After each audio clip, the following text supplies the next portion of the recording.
here in the perimeter, there are no stars. Out here, we is stoned, immaculate. Hello and welcome. This is the C86 show.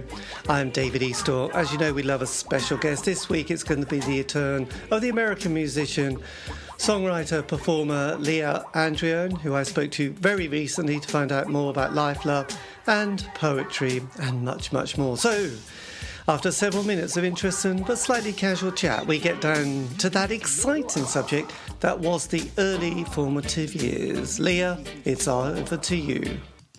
So I would say I heard something in my brother's room, probably, rather than the radio. Yes. I had two sisters and one brother. My brother got into a bunch of punk rock, a bunch of rockabilly. My sisters were into pop and different types of music, old soul, R&B.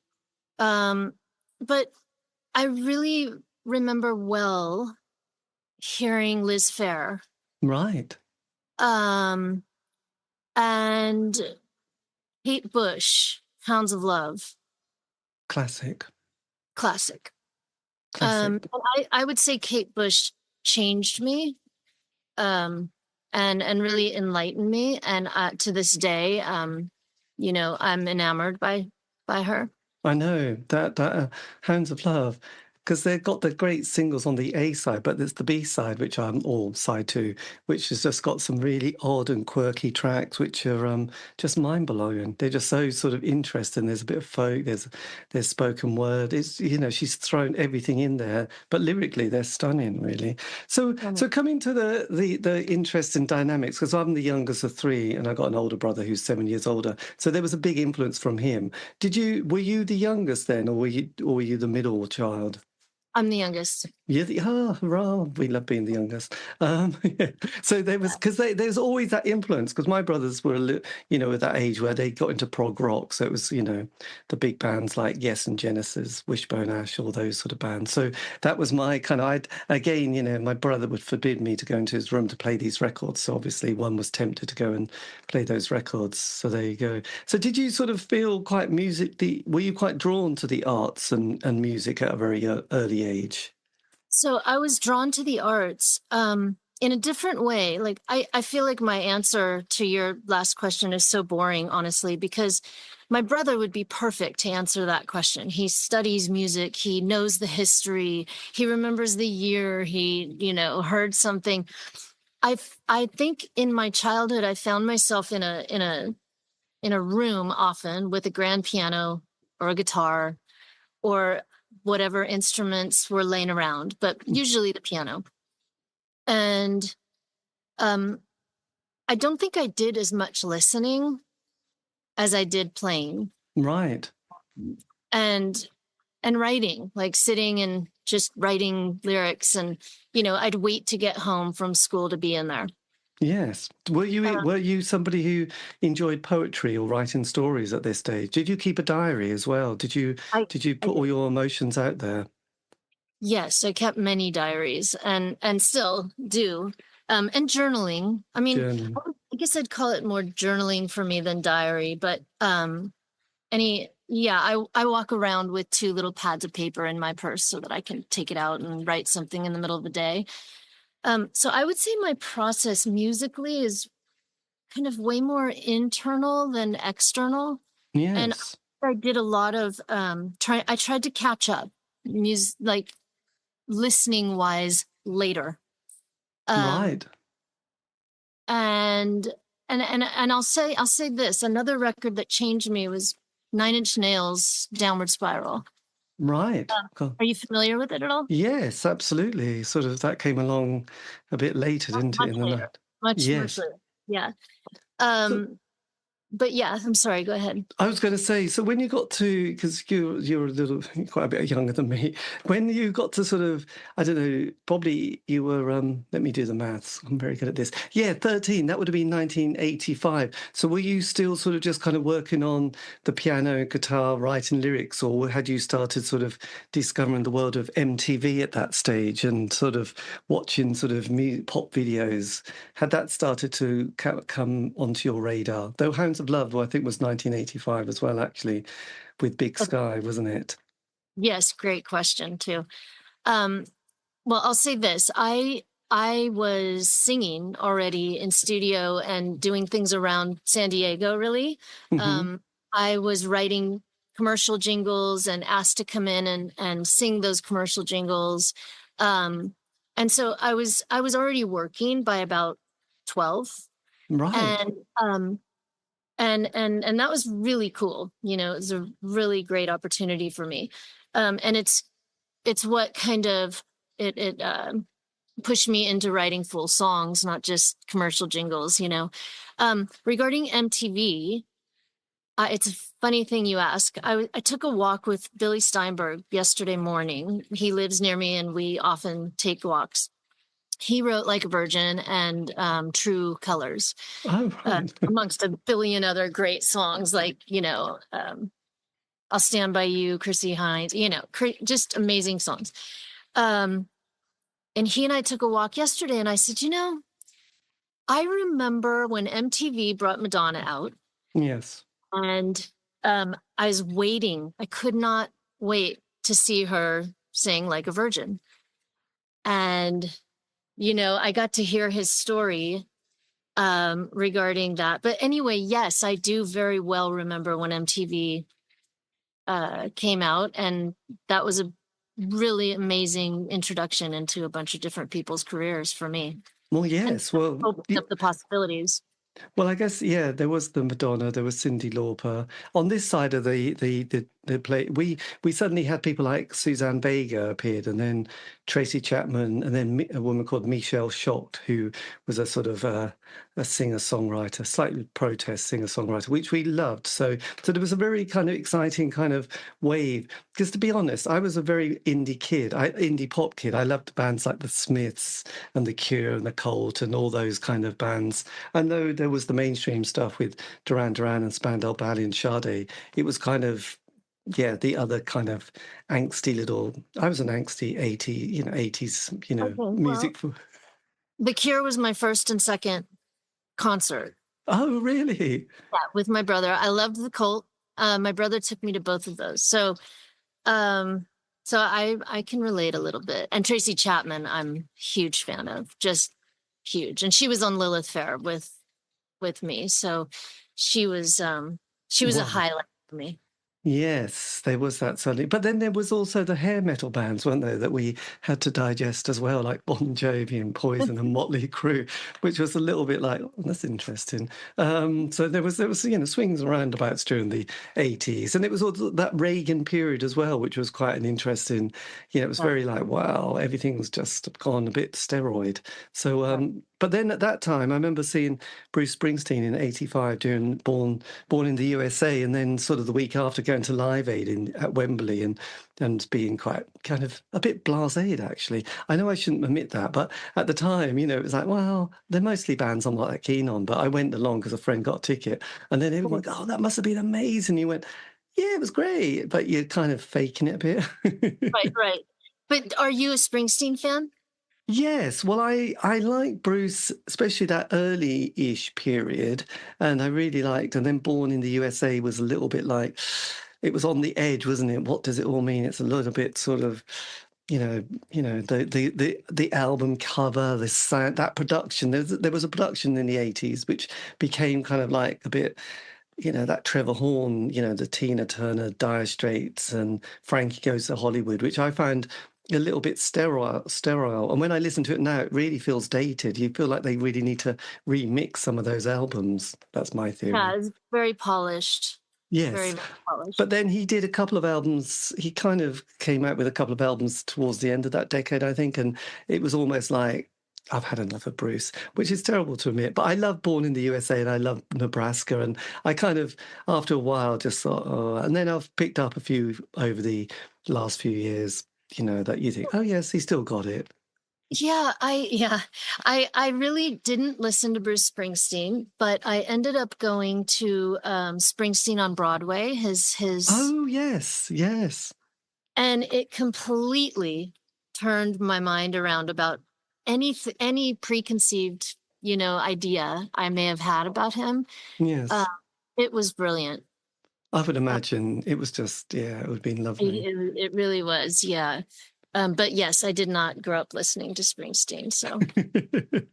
I think at the time, and I'll have to be honest, when I was young, if something gets a bit too popular, you'd just think, actually, everyone likes it. Now, there's just the somehow it's not mine anymore. It's like, and people that you think, oh my God, we say, I know it sounds very terrible, so I should edit this out, but you almost don't want to have something in common with another person. You think, oh my God, we like the same music. This is not good. Something's gone wrong in my life. Yeah, you really want to feel like you discovered it. And, yes, let's face I it. get that. I do too. I understand. And it was all a bit punchy air and a bit more like, blimey, Bruce, calm down. I love Nebraska. I thought that was some great stuff on there. So when you got to 16, which was probably towards the end of the 80s, do you stay on at school at that point, or do you go to college into the sort of the 90s? What's the educational system in America at this stage? Because it's probably different to the UK. Right. I mean, so high school goes to about 17, 18. Yes. And then there's college afterward for some. For me, I went to San Diego State University. From at that time, so I was about 18, I would drive back and forth and do little performances in Los Angeles, anything I could get my hands on, and drive back for a test or a class or whatever it may be. So yes. Normally a 4-year college experience, I would say, for anyone interested in college. Yeah. And eventually I moved to Los Angeles and I tried out a few different music schools. I went to something called Grove School of Music. I went for a few weeks to another school in Hollywood. And eventually I made I had an understanding with my parents that if I played out 3 times a week, and that could be just singing at like a karaoke bar, right. or singing, asking. What I used to do is go to the Mint, and I would stand until I could get someone's eye, and I'd ask, like Waddy Wachtel was up there all the time playing, and I would say, could I come up and sing a song? To Waddy? Yeah, he played the Mint once a week, actually, back then. Blimey, that's amazing. I think it was once a week. I'm pretty positive it was once a week. So yeah, and people like Stevie Salas would play, and so if I played out like that a few times a week, my mom and dad would pay my rent. So I gotta, yeah, and so I started doing that, and that led me to the opportunity of meeting several labels. But had you formed any bands at that stage? Had you sort of been in any, or were you sort of joining bands, or not joining, but sort of doing those kind of sessions with people on stage? I hadn't joined any bands. I had been in one band in San Diego, with a bunch of guys who were much, much older than I. And I sang a couple of my own songs, but mostly covers. Right. What were you covering at that stage? Some Aretha Franklin. Yes. Some Beach Boys, some Beatles, kind of whatever they wanted to play. And it was really a jam session. It was great. It was so fun. And I'm still friends with them. Still close. So it's interesting because I guess at that time, I think Sheryl Crow was just about to bring out her first album as well, wasn't it? And that had some amazing songs on it. And I think because there was a band called David and David in LA, and they just did one album, and then members of that and various other community people got together, and then they got Sheryl Crow was singing, and they did that first album, which had "Leaving Las Vegas" on, which was a great song. Right. Is it? Amazing. Yeah. And So when I'm when did you discover that amazing vocal? When did you sort of start to realize you had this powerful voice? could you ask that question one more time? Yes, when did you discover your voice? When did you discover that range of your vocal and that expressiveness that you've got when you sing? I mean, that's an amazing sort of range you have. Well, super, super young. Like I'd say, when I started playing piano, and I was trained on classical piano, but Right. I'd say around 6 or 7, I really kind of just sang. It's cathartic for me. Like so I think singing kind of allowed me to vent and to emote, like probably many singers feel. It really became essential for me. Yes, amazing. It's amazing. So you went to see The Cure for your first 2 concerts. Had you then started sort of seeing other bands at that stage around LA?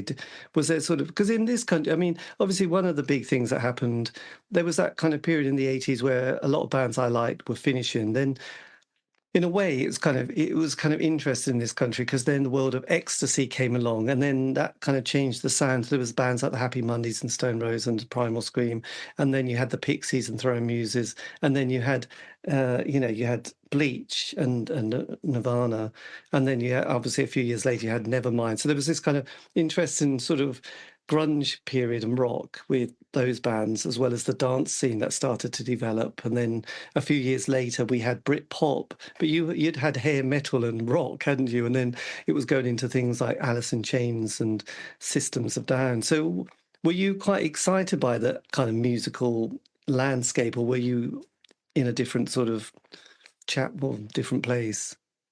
No, I mean, I would say that when I first got to LA, I really wasn't going to a bunch of shows. I wish I could say I was. I wish I had Yeah. done it differently, but I really isolated, and I lived alone, and I wrote, a lot. I wrote a lot of songs. So yeah, I can't say that I really did go to a bunch of shows. Yeah, Yes. collaborating, a lot of writing, a lot of playing, a lot of just kind of isolating and playing music. So how did you then get onto the radar of a record label and various musicians at this point? Because I remember doing an interview with a few people who worked with Suzanne Vega, and she had been playing these acoustic shows in New York at very small places. And someone thought, God, we could do something with this artist. She's good. We might be able to sell 20,000 copies, and then suddenly it's like, wow, she's huge.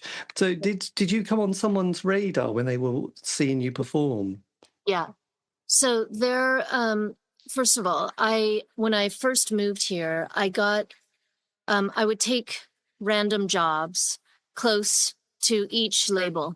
So I had a job in the BMG building on Sunset Boulevard, assisting an accountant because he was on the same floor as Zoo Records at the time. RCA was there, Arista was there. Diane Warren had an office there. And I would approach these people with cassettes at the time, my demo, Right. and just say, would you give it a listen? After I distributed all my recorded music, I would then move to the next place. So the next one was near A&M. It was across the street at a diner called Danny's Hollywood Diner. It's no longer there. A&M was across the street, and the executives would come over for lunch. So again, I started, distributing cassettes. Skip Miller walked in, who was the head of, at the time, what was called RCA's Black Music Group. Right. He came in with Angela Bibb Sanders, and they were talking about where they could go see some people sing. Like, we need to find some talent. We got to find some. I gave them a cassette, and also told them about some open mics that I would frequent. Yes. And they ended up coming back the next day and asking me to take some time to discuss a possible record deal. And that was based on the cassette I gave them. So that's how I got to RCA. Right. And so I signed with Skip Miller on a demo deal, and eventually he left. A new regime was brought in, and Dave Novick, who's English, he came out to see me perform, actually at the Roosevelt, and he re-signed, or I don't know about re-signed me, but kept me. I was the artist that, luckily, I made it through the new regime change. God, that is so tricky, isn't it? The regime change can be so many bands I spoke to. It's never been good. It was really scary, yeah. Yes, because who else was on the label at the time for RCA? So, yeah, Steve Winwood. Right. Dave Matthews. SWV, I believe. Do you remember SWV? No, my God, I can't even pretend here. Yeah, I think no. I trust me, I get it. I can't even pretend. I just have to be honest. Yeah, I'm trying to think who else he signed. Well, Dave Novick later ended up signing Republica, who you might know. Oh yes, yes, yeah. That was yes. I definitely remember that. So you had an American. That was an American R&B vocal group from New York, SWV. Yeah, I'm trying to think. There was it SWV, or if I looked it up, which I won't do right now, but he had I think it was SWV who was at RCA. Could be wrong. Definitely could be wrong. No, they were on our RCA. So yeah, it's just kind of interesting during that time, because I could imagine a lot of record labels were thinking, look at all these grunge bands, look at all these men in check shirts swinging, Jack Daniels on stage, like Pearl Jam, and let's get the next one of them. So it's kind of interesting, those bands weren't kind of part of that world at all, were they? Not at all, no. Yes, no. But you obviously captured something in them, which was just amazing. It's an incredible story. I mean, it's kind of persistent and quite. You must have had so much confidence when you look back at your younger self, thinking, "My God, did I really do those things?" Just go, "Yes, I did." I look back, and I'm often surprised that my process, I was very ignorant as to know. I had no idea how to get into those offices. Yes. I didn't have an agent. I didn't have any of that. So I am often surprised that by getting a waitressing job or by assisting, an accountant of all things, like, and just insisting that I meet, I unknowingly, I went to Diane Warren and asked her if she would write with me. She doesn't really write. She doesn't do a huge amount of collaborating, but I was 20 something, 22, and thought I'd give it a try, and, just continued to leave cassettes at her office until she one day walked into the bathroom while I was in the bathroom. And she said, "Okay, let me hear you sing, kid." I literally sang in the bathroom. I would never do that now, but thank God for youth, Yes, absolutely. Youth is it's an interesting combination, really, looking back and doing these kind of interviews, because there's this kind of, with everybody, as we all get older, the things change. But you look at that younger self, and some of us, and I'm not saying myself, but there's a kind of combination of kind of I suppose of a sort of arrogance, as well as kind of naivety, which really helps. It's like you can't. But as you get older, you can't. The arrogance and the naivety have slipped, and you can't kind of get that headspace. But when bands look back at their younger self, often it's like, yeah, that person's very different to the one that they're sitting in that body now. So It just happens. It's interesting with RCA because I just noticed that who else they had on the roster was Britney Spears, Dave Matthews, Natalie Imbruglia, The Verve, Natalie.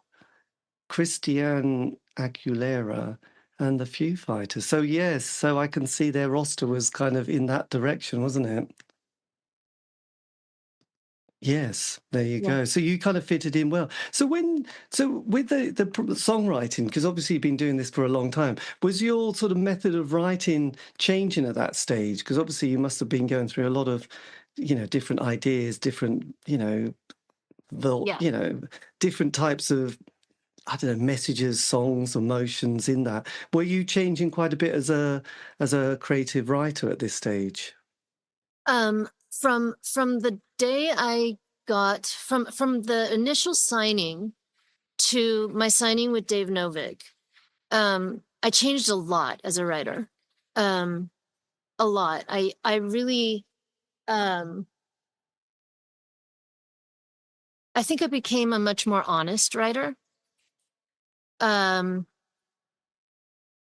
fearless and unafraid to kind of touch on, very personal experiences that I'd had. And I think it's because I was exposed to so many songwriters at the time. It was, I started meeting so many people, and like I told you, I spent a lot of time alone, and to then be exposed to this great big world, in New York and RCA and the people who came along with that. I learned a lot. And the only way I really knew how to write was to kind of dive into something dramatic, big, and exposing, quite honestly. So I think that there may have been kind of an interesting juxtaposition and like merging of my pop influences and what I think maybe drew you to even listen to one song of mine, but the more indie side of me, which really is probably Yeah, well, I think it's I realised when I I was saying about my early influences, David Bowie and the glam rock, but there was also under that was the Carpenters, very much the Carpenters. I love that, and the work of Burt Bacharach and Hal David, and then people like Elton John and you mentioned the Beatles. And I liked those. I liked romantic melancholia. I realised, very early age, listen to the work of the Carpenters. I know they didn't write their material, but the songs that they performed were often really sad, depressing songs. I was thinking, God, I must have been about 6 or 7 when I used to sing along to these really sad, heartbroken songs. I can see why later on I got into bands like Joy Division and the Smiths and the Cure, because they're all very depressing. It's all about loneliness and alienation and failed relationships.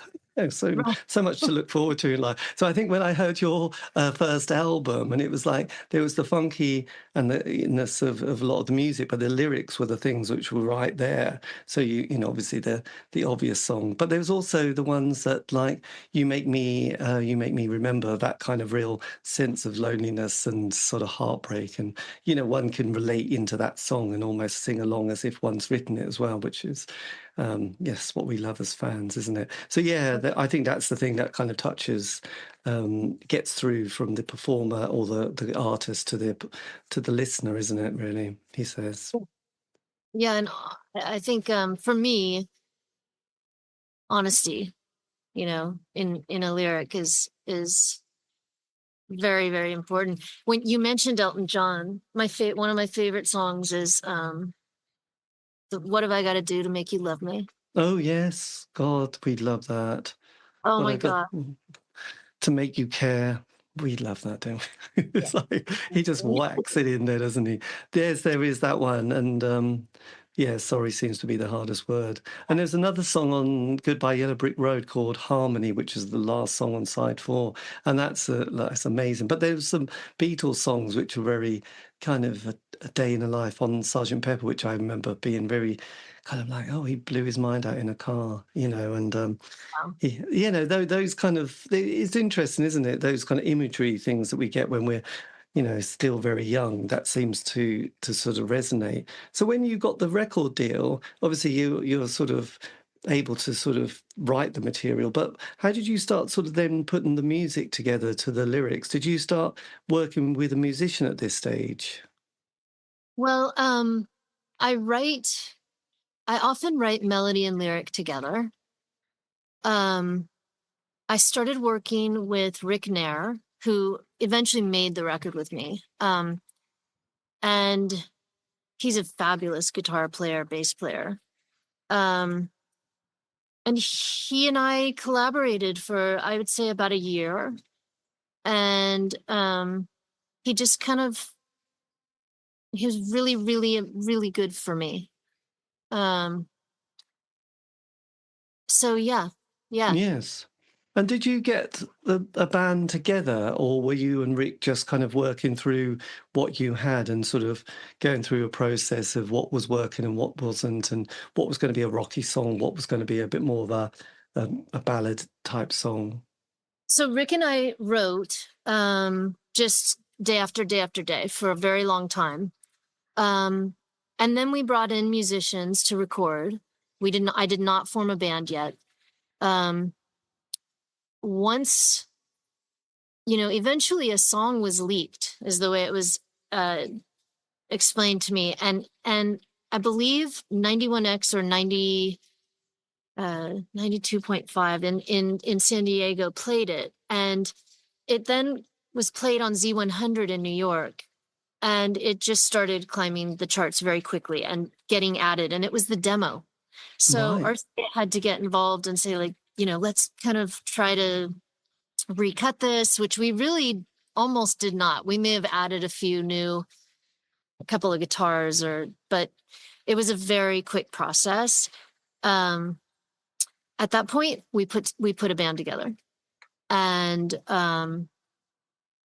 there's I met a zillion musicians and formed a band. Yeah. Right. And this And is the band you toured with as well once the album came out. That's right. Yeah. Blimey, that's a great band, isn't it? I really loved my band at the time. Yeah. Yes, I could imagine. Who's the lead guitarist? John Lowry. Oh, is he the one with the tattoos? Yes. Yeah, he was Ah, in Manson. He was in Rob Zombie. He was in he played for Katie Lang. right. Blimey. And the bass player? Miko Watanabe. God, that's a great band. So did you go in? So with the song, you got all the songs demoed with Rick or sort of up there. Did you sort of feel quite at that point that there was something really special that you'd written at this point? I felt deeply connected to the record. I felt deeply connected to the songs. And I was being told from the outside that it was something very special, and by people that I trusted. And we went with it. I went with it. But And I have to be honest, I didn't think that what happened was going to happen. Like I have to say that I didn't think while we were making the record, I never thought, oh, this is. I know this sounds crazy, but I don't even think I thought about it going to radio. right. Really, it was just I was in this little cocoon writing with Rick, and it harkened back to what makes me comfortable, quite honestly. An instrument, myself, and a mountain range, and we kind of created something in this very isolated space. But what ended up happening was a total surprise to me, and it also wasn't my goal. I'm so glad it all happened, but that just wasn't my Yes. goal. I don't think, I think for the first album, I guess everyone must think, well, you've gone from, the person just, playing sort of small little venues to hardly anybody, to like, oh my God, now I've got this whole world around me, and it's just like there's no in between. It was just a rocket went straight off. Can you remember then how songs like "It's So All Right," "It's Okay"? Can you remember the was that a song that came together quite quickly, or did you have to work on it quite a bit to shape it?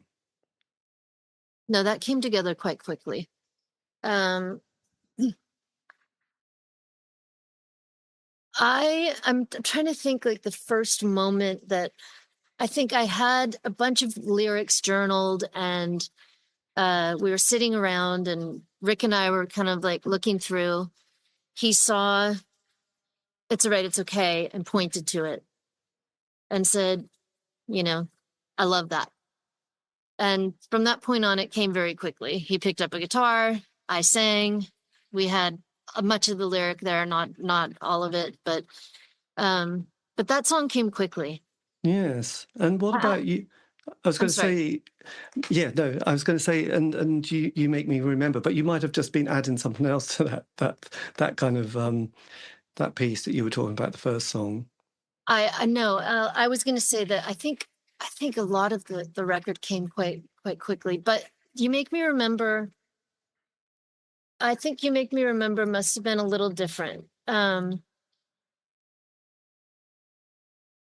Again, that was something that I had started in my kind of song book of lyrics, and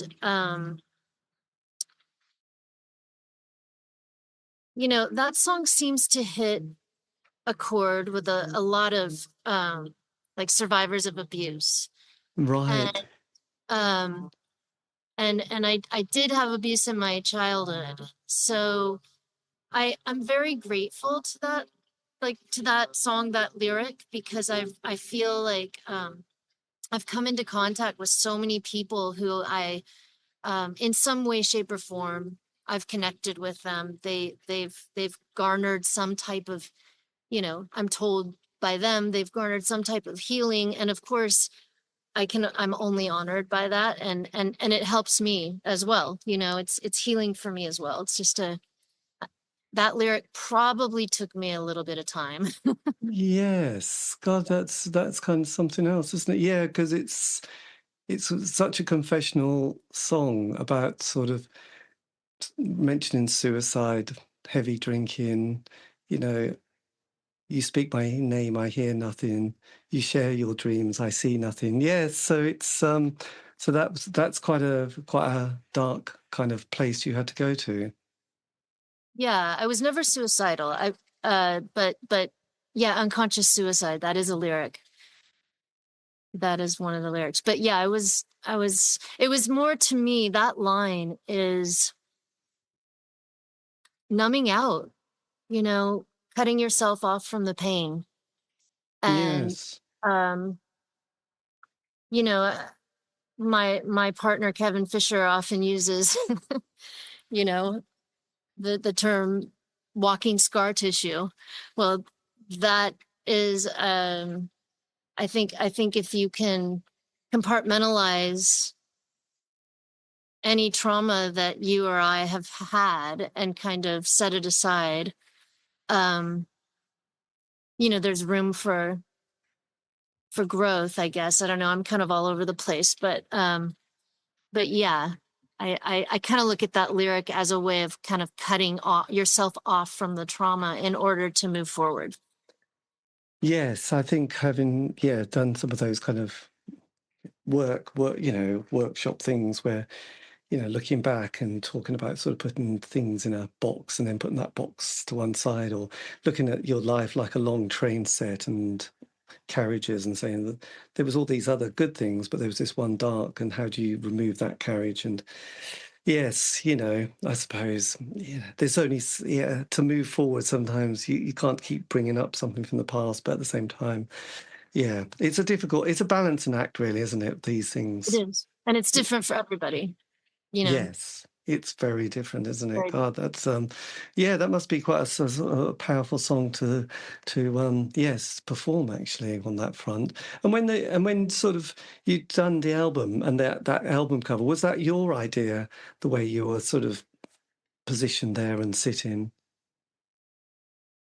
Um, are you talking about thematically, lyrically? Well, no, just that sort of such a beautiful album cover, and Oh, the way you're sitting there and sort of on the ground, just looking both sort of kind of innocent and slightly vulnerable. And I just wondered if that I was see. your idea, that you'd sort of thought about that as the way to project the album inside. Yeah, that was not my idea, actually. Um, but uh yeah, I mean, I'm trying to think, we had two different record album covers. They went with one, uh, and I really wasn't a huge, I didn't have a lot to do with the album covers on that go around. I did my second and my third album. Um, Right, But the first one, no, they were just these kind of photo shoots where I was so incredibly uncomfortable during the photo shoot that they would play my music and just ask me to sing along to it. And that's how they would get their shots, because that was right, really where I felt most comfortable, was performing, singing, and um, playing. So that's really how they got those shots, I believe.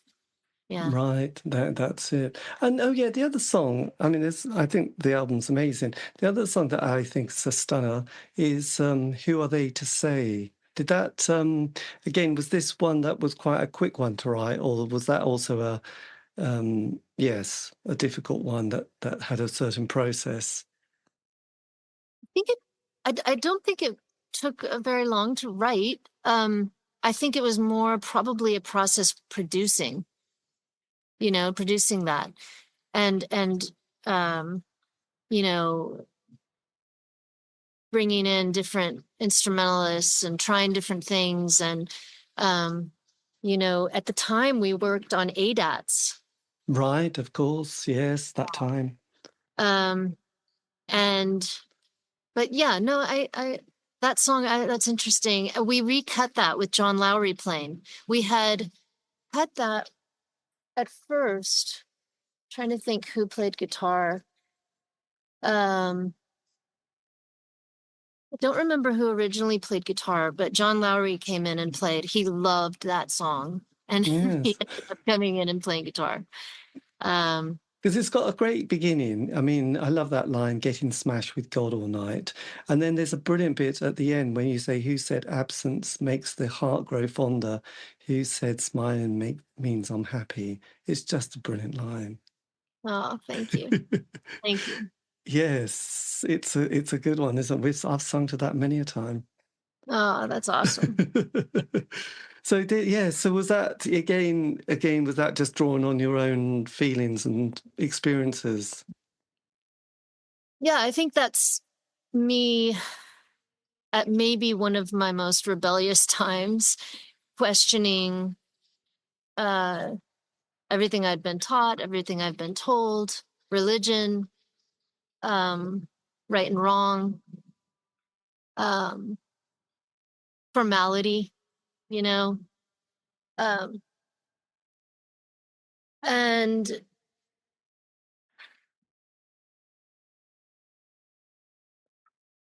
even just like I'm thinking about the line, "Who says smiling means I'm happy?"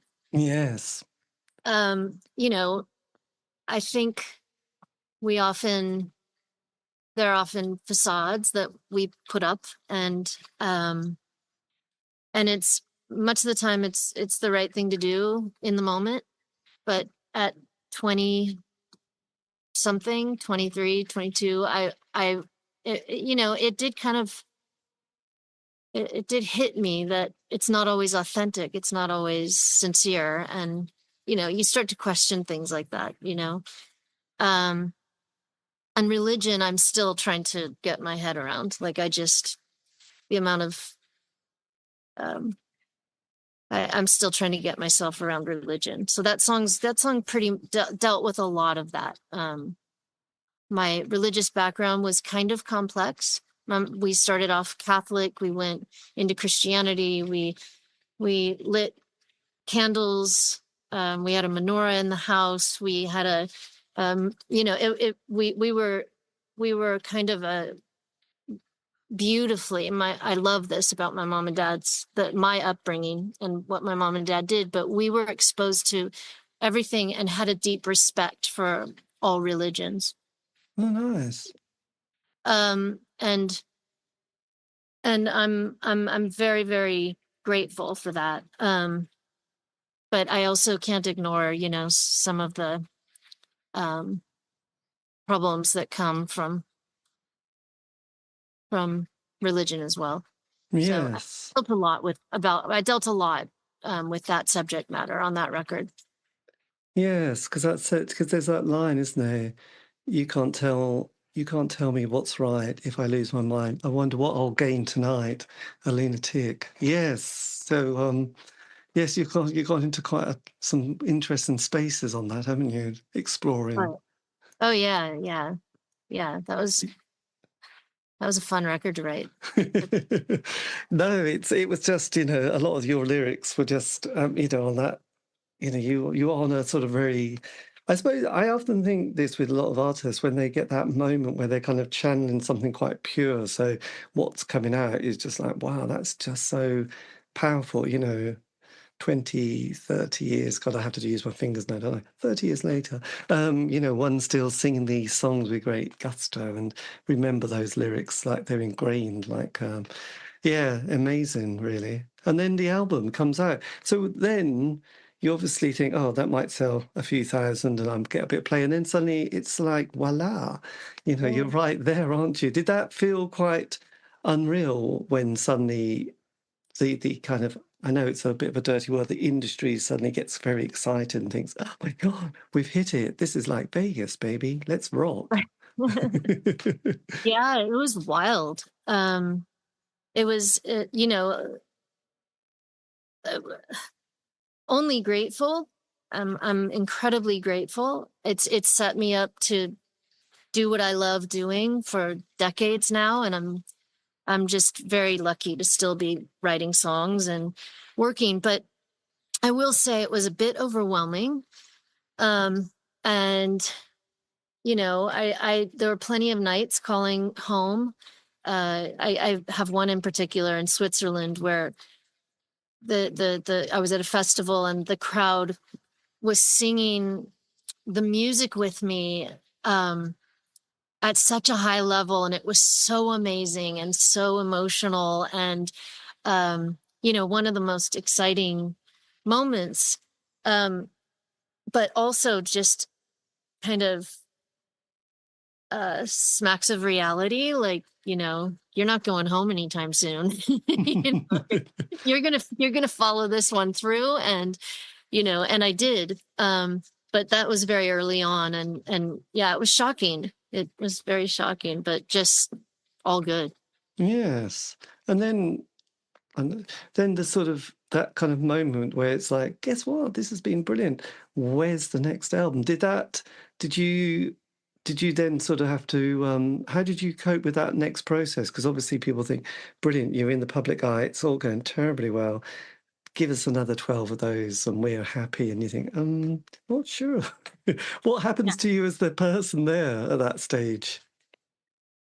Well, John Lowry and I had started writing on the road. And my music took, a much harder edge. We had a lot of fun on stage as a band, kind of taking it to a bit of a heavier place. And so, yeah, I mean, I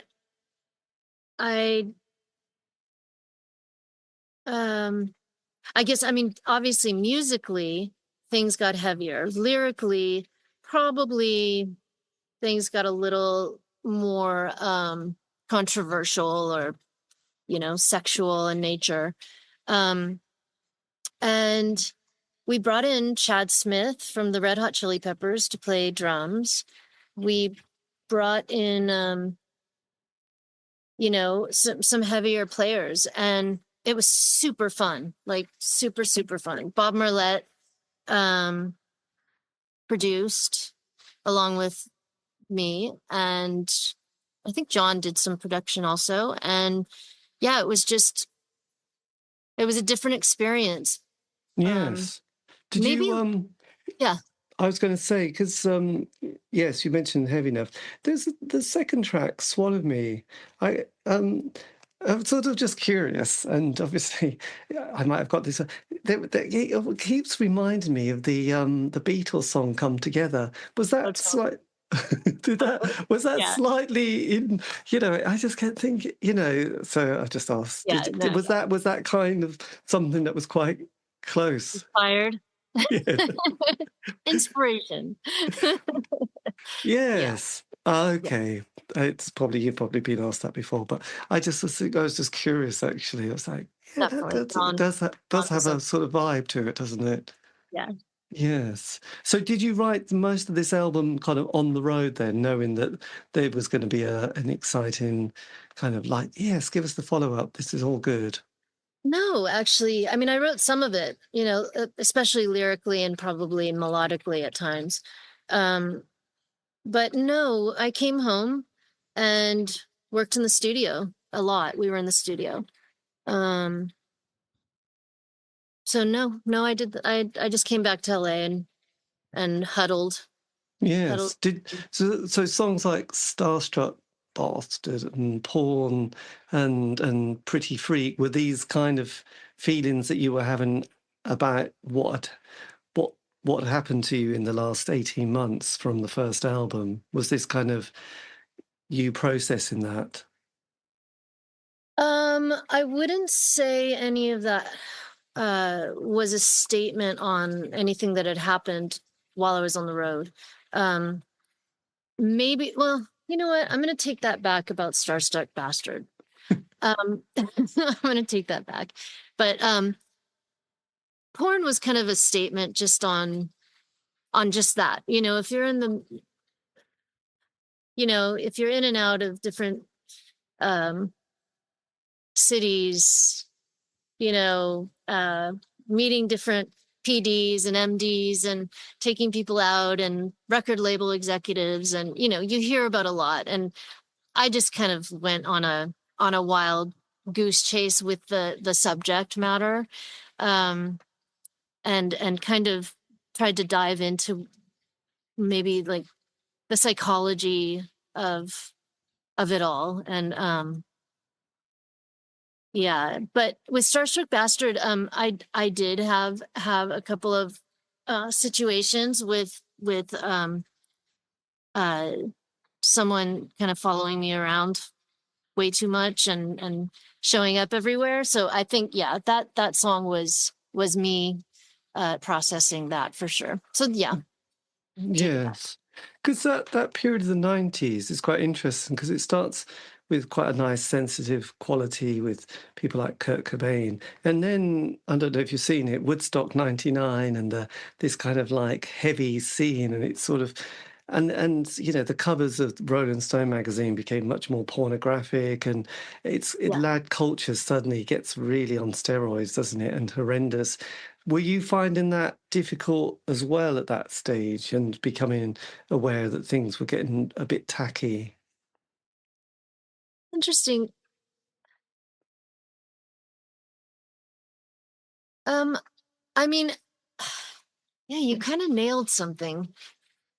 I mean, I wasn't I don't believe I was I didn't feel offended, but I did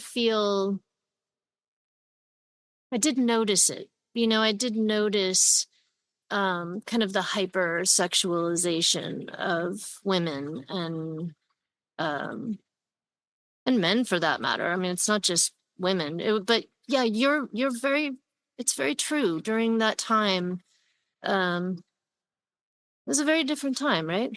Yes, it was very different. Though bizarrely, we've now, entered the world of the Andrew Tate and this kind of thing that masculinity apparently has been under threat, so it needs to reestablish itself as if it's, and this kind of woke, people are now using the woke culture thing and as an insult. Or in my day, it was political. Oh, it's political correctness gone mad. It's like, well, it's just like, well, you can't some of the things that people used to say isn't really appropriate, but then people get offended, go, oh, you can't say anything without offending someone, and say, well, that is quite an offensive thing, so perhaps not. Yeah, it's kind of people, with this cultural war that has happened a little, well, say war, but this gig that we've had in the last few years, it's kind of got back to some of those feelings in the late 90s. But it was slightly different because I think it was like economically things were so positive. Everybody was making lots of money. There was not much to rebel against. It was almost like Woodstock '99. It was like this is the generation which just having too much good time. They didn't have to worry about Vietnam or high unemployment or anything to look for. They were just having an amazing time. So let's go and get absolutely blasted and put back 2 female artists on the whole weekend and just have the lads going for it in a big way. What could go wrong? What could go wrong? Yeah, exactly. Yes. Yeah, it was quite a lavish time. It was very lavish, and like every great party, it ended with a bit of a, oh dear, with a hangover, didn't it? The 60s ended badly. There was the death of Hendrix, Morrison, Joplin, there was Charles Manson, there was, the Rolling Stones at Altamont. And I think, often there is this kind of a bit of a burnout. So when you finished that album, how were you feeling at that stage, with this kind of the second album about to promote it again? Did you still have the same band with you that you'd worked with on the first album and tour? Yeah, pretty much. I mean, John and yeah. Um, I felt I was pretty excited. Really because I thought it would be really fun to go back out with those people and tour again, and we did some of that. But I would say a few songs probably around, I would say there was we brought out 2 to 3 songs: Bow Down, Sunny Day, and a ballad, I believe, that it's escaping me at this moment. But and then I came home and I started writing again. So yeah, I started writing again, and did not release the record that I wrote. Right. Right. I ended up releasing another record afterward, but I did not release the record that I wrote. Right. So was the next one then Avalanche? So the next released record was Avalanche, yes. But there was an album that never sort of has seen the light of day. That's right. Oh, right. My God. Because I know there was another kind of wave of singer-songwriters. There was Dar Williams, Sean Colvin. There was Rosanna Cash did an amazing album called 10 Songs Undemoed or Demoed or something. I can't remember. I love that album. Did you? Yes. I mean, there was a lot of sort of, suddenly fantastic female singer-songwriters coming through at that stage as well. And obviously, I suppose there was Alanis Morissette. Did you feel part of that movement at all, or were you sort of feeling much more of you were all isolated and us fans just thought, oh, there was this kind of scene happening? I definitely felt a part of that movement. I mean, do you know much about Lilith Fair? Yes. So there was people like Natalie Merchant used to play there, wasn't there? And is it Sarah McLachlan? And Cheryl, Tracy Chapman, Sarah McLachlan, Paula Cole, who I just went to one of her, she was just honored. And I just went to that. She's great. And let's see. I mean, a lot of different amazing Emmylou Harris. Yes. Yeah, no, I definitely. We all loved the Indigo Girls at that stage as well, didn't we? The girls, fabulous. Yeah. Yes. So that was kind of a amazing moment. And there was Joan Osborne as well, wasn't there? Joan Osborne. Yeah. So it was a very rich time, wasn't it? It was. Yeah. Yeah, that was a very exciting time. And I was surrounded by so many talented women, just totally invigorating. And then I got married, I had children. And I ended up unmarried with my two children. And I continued writing, but more for TV and film, Right. in order to be able to stay home with my kids and raise them. And so I raised them alone until they were about 9 and 10. And they went to the studio with me 5 days out of 7. I have a studio with my partner, Kevin Fisher, in an area called San Pedro. And they went with me every day. Hence them both turning out being musicians. Yeah. So yeah, and then Avalanche came out. That was kind of inspired by you know, my dive into motherhood. Right. My God, that was, yeah. So does that mean you've got a sort of an archive of material that you're still sort of wondering about processing and bringing out sometime in the future that's sitting there on various hard drives? I do. I don't know that I don't I mean, I'm proud of it. I actually really love a lot of the songs. I'm not sure if that's what I'll bring out next.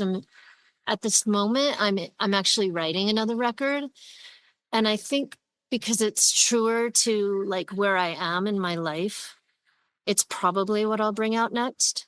Fantastic. Um, I So also with have a yeah, I'm sorry, go ahead. no, you were just about to say something there. Oh, I was going to say, yes, I'm writing a record right now, but I'm also working on a duet project with Peter. I'm sorry, it's called Peter and Gail, and it's with Kevin Fisher. So I've kind of been juggling a couple of different projects that, and I'm just not sure where that will bring me, but I'm It's hustling. yes. So when you brought out Avalanche, this was on your own label at this stage. Right. Did you sort of feel that you wanted to be a absolute, like, bit like Annie DeFranco? You just wanted to take control of the music and complete direction that you were going in. I didn't feel that I needed to take control of it, or it wasn't really a conscious decision like that. It was really just in order for me to do things the way I want to do things, I have to do this on my own. I wanted my kids were going to come first. I most wanted to be in their world, and I knew that that meant there had to be a different timeline for my shows, my recording, my a release. Um, I turned down touring opportunities, and happily, like I really wanted to be home. Uh, Yes. so yeah, it was more of a necessity. I want to put something out, but I want to do it my way. Yes. And do you sort of feel as a sort of an artist, female artists, it's so much different than a male artist. When you have children, it's very different to a man having a child who can go, that's marvelous, but I'll go to work. But you go, well, I've got a baby. And so does that alter? I mean, it's probably a stupid question, actually, but does that just alter everything in your sort of consciousness, and you just feel like a very different person when you've got two children and that kind of responsibility? A good question. Yeah, I mean it changed me for the better in so many ways having children, and it gave me an arsenal of n- you know song ideas, and just this amazing chest of experiences. They it trumped. Oh my god, I'm not going to say that. I mean, I'll say this: having children exceeded all of my expectations. I think back to very very exciting moments, like I played the Z100 jingle ball at Madison Square Gardens, or you know I got to go to a songwriting clinic with Burt Bacharach, teaching and lecturing. And then I think about raising my boys, and that's just my highlight. You know, I had no idea anything could kind of take a higher place in my world. Did it sort of ground you as a sort of a person? Did it give you that sense of being much more connected and a bit more aware of, yes, that feeling of having a unconditional love for another human being? Oh yeah. I mean, without a doubt. Without a doubt. And um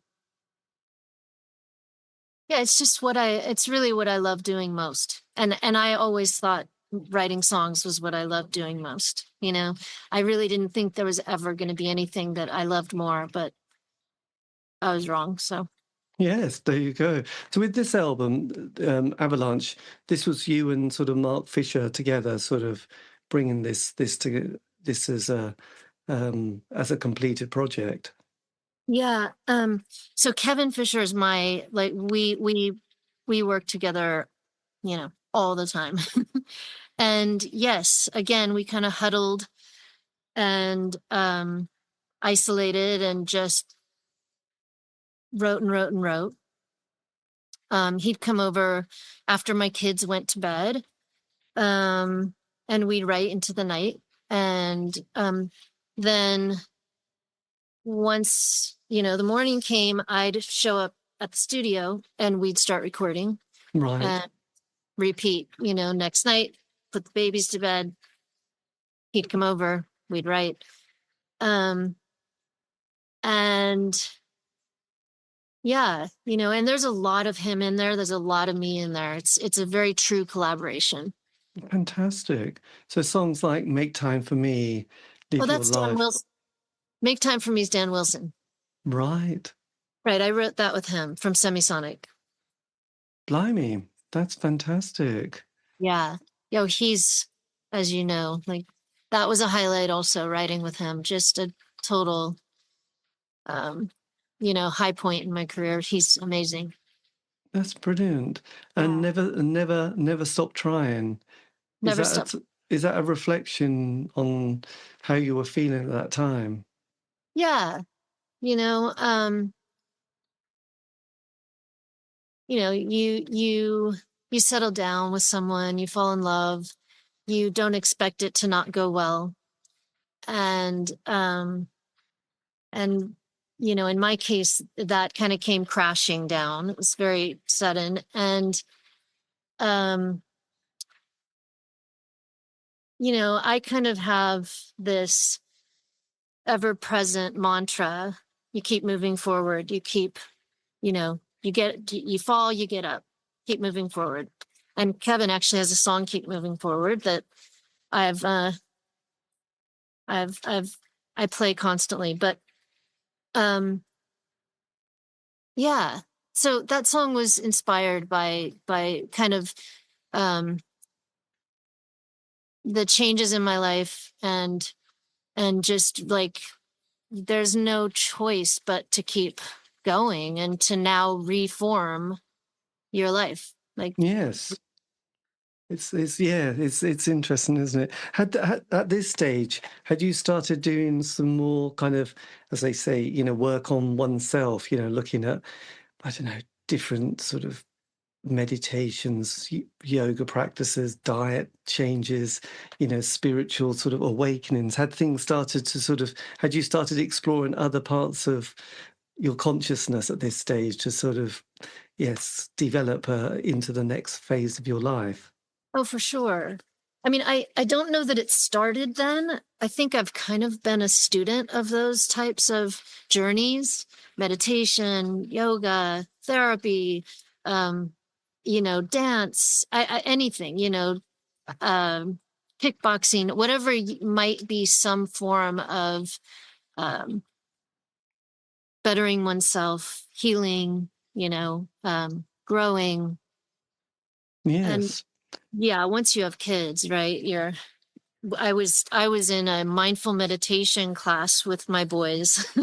So we were we were mining all of those wonderful, wonderful roads and journeys. Yes. And you mentioned dance. Was there any particular form of dance that you were doing at this stage that was... No, you don't. I was at a performing arts school growing up. Right.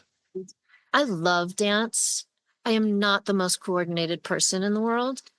So I did take and I did study ballet, tap, and different things like that as a young girl. But I just continue to love it. And if I'm asked to dance, I'm gonna dance.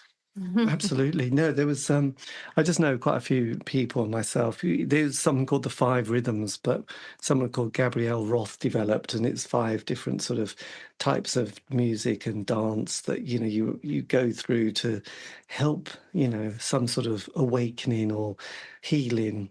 The 90s was all about all the years as well. The healing process was quite it seemed to be a phase that I was in at that point quite a lot. So I was kind of curious when you mentioned dance. I just That's was so interesting. Yeah, I'm gonna look that up once we get off the phone. the five rhythms. Oh, they loved it. There was flow, staccato, chaos. It was all there, and probably Uh-huh. stillness. I can't remember. There must be another one. So Oh, then interesting. I know I embraced it all. So then after that, what then has been the last decade or two? Have you been sort of working, growing, creating a home? Yes. So yeah, raising my boys. I continued going to the studio, you know, 2 to 3 times a week, and I have a writing studio here at my home. Um, I have a cartoon that we've been developing. I have multiple cartoons that Kevin and I have been developing. One called The Significant Otters, and we're kind of in the throes of working on that right now. I've also started we just formed a label called June, Joon. Hmm. Um, it's I'm a co-founder with Lasse Andreessen, who's Norwegian. Um, it's the label's based in Stavanger, Norway, and Okay. Los Angeles. Yeah. Um, and we have not it's a very new venture. We are putting on a couple of writing camps starting in the summer, and eventually, we're going to launch with with a few artists. But right now, that's kind of I'm in the throes of creating that with my partner. God, that's fantastic. That's such a nice feeling. Must be a nice feeling to be focused on and to sort of be looking to develop. Yeah, yeah. And I get to spend time in Stavanger, so I'll take Yes, and going for walks on the full moon, which is always nice. right, It's right. funny because I used to, with some friends, we used to meet on a full moon and sitting around in their teepee and do drumming and sort of just kind of the sense of community was quite, and it still is, but there was a period where that sense of community was always very important to us. And yes, meeting on a moment, and the full Oh moon was yeah. was always good. Was that something that's happened quite recently for you, your sort of walking group on a full moon?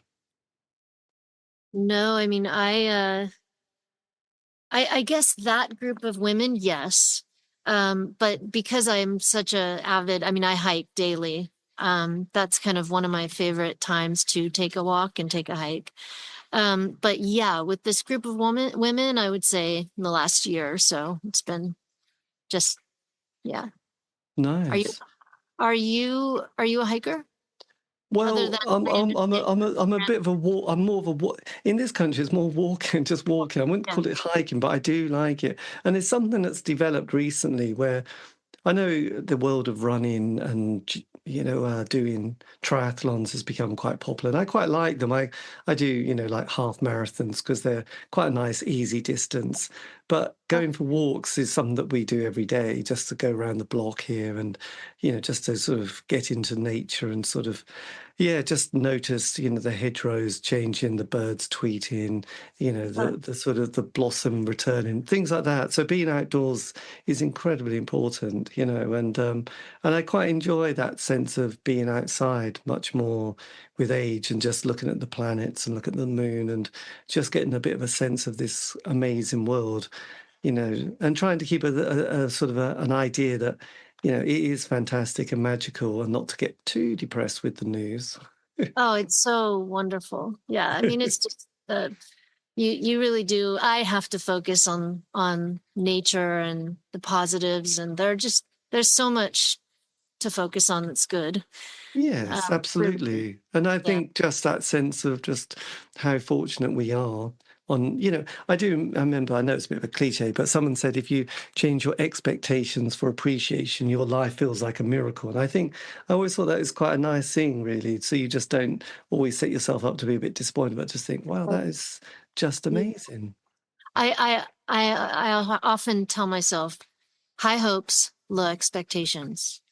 I have high hopes and low expectations. And I really like that because you continue walking around hopeful, Yes, and just feeling, and even, I don't know, I mean, seeing certain friends going through different things, to do with, aging parents and stuff, and realizing, well, actually, however grim some things can feel, I'm still able to get out of bed and walk around and get outside and do things that, one day that might not be possible. So I should just appreciate this moment and not just be a bit in a sort of funk and think, oh, it's just terrible, it's awful, Oh, and wish right. my life away. So I think it's kind of important to keep those kind of focus, because in a way, when it's challenging, it sort of highlights your personality, isn't it? Your life can, you can feel easy when everything's going well, but it's like, how do you react when things aren't feeling so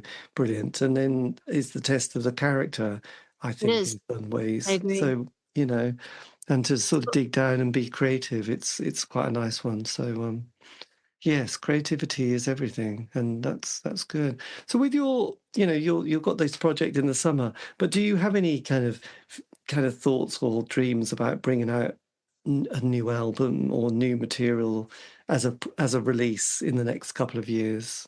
Yeah. Yeah, I would like to. So my kids went off to college and I'm here at the house with more time, and I have started writing uh another record. And I because I think this is the time for me to bring something out, and I'm able to tour, I'm able to travel, I'm able to play late gigs, and you know I don't have a lot of constraints, and I will be bringing something out. I'm not in a rush, but I am writing to do so. Yeah. Oh, that's fantastic. And do you occasionally sort of perform live at all at the moment? Well, I not much recently, and yes, I'm looking forward to getting back out there. Yeah. Yes. Well, that would be amazing. And if you could have whispered something to your 16-year-old self, who may not have wanted to listen to anything, is there anything that you might have just whispered to them, even if they ignored it, to that younger person that was starting out?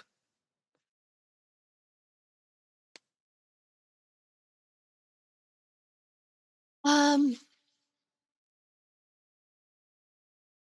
just go with it. Just roll with it. Uh, Yes. you Just know, just feel it. I think I'm gonna go with just feel it, because I think there are things I wish I could go back and relive, feel, but there's so much angst in the earlier years, and you know, I really was so homesick from my family. I'm very close with my mom and dad, and being on the road, I was really very homesick. Um, and I wish I could have stayed in the moment and felt everything. yes.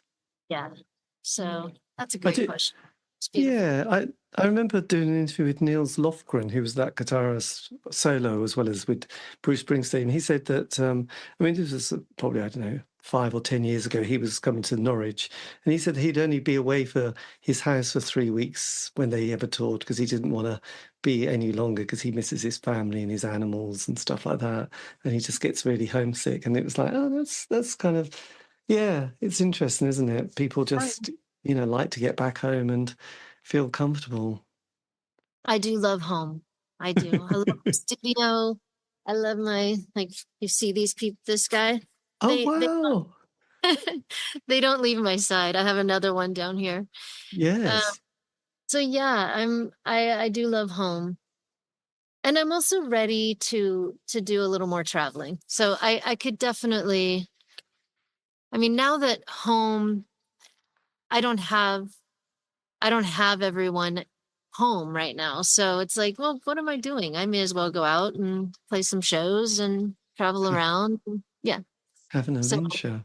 Yes, well, there you have it. Well, look, this has been amazing. Well, thank you for your time. This has been incredible. And it's lovely to have kind of heard your story. And it's just, very grateful for that. And if you want, I can always send you the link to this, and then you can always use any of your Facebook or social media pages that you might use. And yes, it's great. But thanks again for saying yes. And we managed to get there, which is always nice. So I'm so happy to have done this. This was lovely. Thank you. yeah, well, thank you, and have a lovely afternoon in the You blue have a- sky. take And care. yes, happy spring equinox. Yeah. Yes.